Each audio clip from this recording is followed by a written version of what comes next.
Welcome back.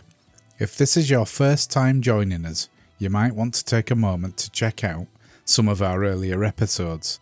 They set out the stage for a lot of what we will talk about here and give a bit more context on how we got here. For everyone returning, thank you for coming back. Let's jump into this episode, your digital identity, the you that exists online. Welcome back to Quietly Secure, the podcast about digital privacy, personal security, and staying informed without getting overwhelmed. In the last episode, we talked about tracking, what's real and what's mostly noise, and how not everything that feels creepy actually matters. Today, we're taking the next step. Because if systems aren't tracking you as a person, what are they tracking? The answer is something a little less personal and a little more important. Your digital identity. Not your personality, not your social media presence, but the version of you that exists as data and quietly affects how systems treat you. This episode is about understanding that version of you, what parts of it matter, and how to manage it without trying to erase yourself from the internet.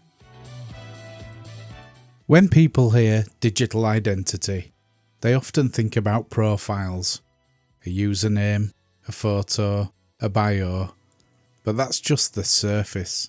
Your digital identity is really a collection of signals. Some are things you choose, like your email address, your accounts, your login names. Other things you don't actively choose. When you usually log in, what devices you use, where you tend to connect from, how consistent your behaviour looks over time. Together, these signals form a picture, not a story of who you are, but an estimate of how trustworthy, predictable, or risky you seem. That's why your digital identity isn't biography. It's a risk profile. And most of the time it exists quietly in the background, doing its thing without you ever seeing it. One way to make sense of this is to think of your digital identity in 3 layers. Layer 1, the claimed you. This is the part you actively create. Your accounts, your usernames, the information you type in yourself. This layer is mostly under your control. You decide what email you're using, what name you give, and what you share publicly.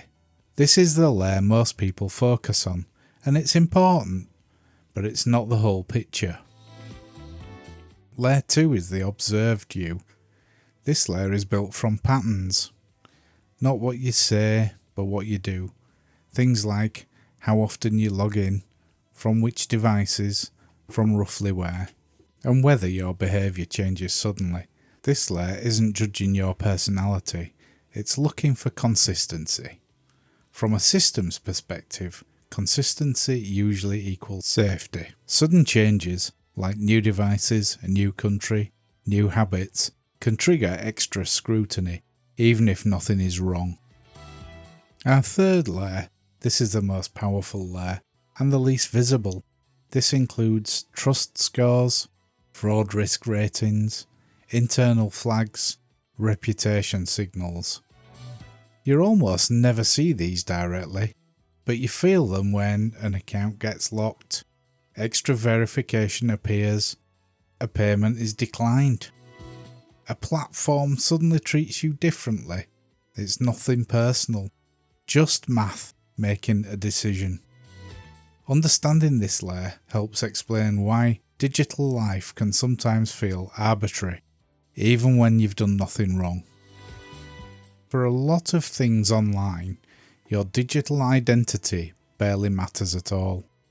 But in a few key areas, it really does.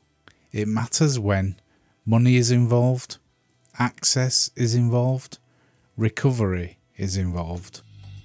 Banking, email, cloud accounts, and identity verification systems rely heavily on continuity.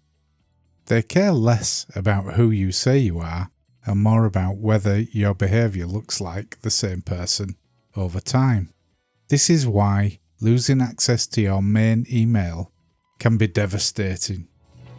Account recovery can be harder than expected. Impersonation causes real damage. Your digital identity isn't about expression, it's about continuity. Being recognisable to the systems that matter, especially when something goes wrong.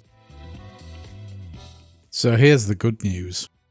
Managing your digital identity doesn't require extreme measures. You don't need to disappear. You don't need 10 fake personas. You don't need to break convenience at every turn. A few calm principles go a long way.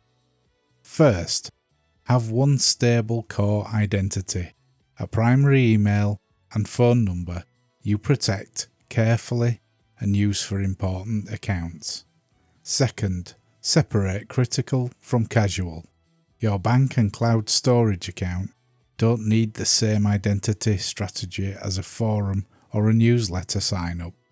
Third, be intentional with recovery. Make sure you can actually get back into your important accounts if something happens. And finally, understand that consistency is security. Sudden chaos looks suspicious, even if it's innocent. You don't need to be invisible, you need to be legible. Your digital identity isn't something to fear. It's not a shadow version of you plotting against your interests. It's a tool, one that can work for you or against you, depending on how well you understand it. Security isn't about hiding. It's about continuity, it's about control, and it's about making sure the systems that matter can recognise you when it counts. In the next episode, we'll talk about passwords, why they're still here, why they fail so often, and how to think about them without turning your life into a spreadsheet. Until then, stay curious, stay calm, and stay quietly secure.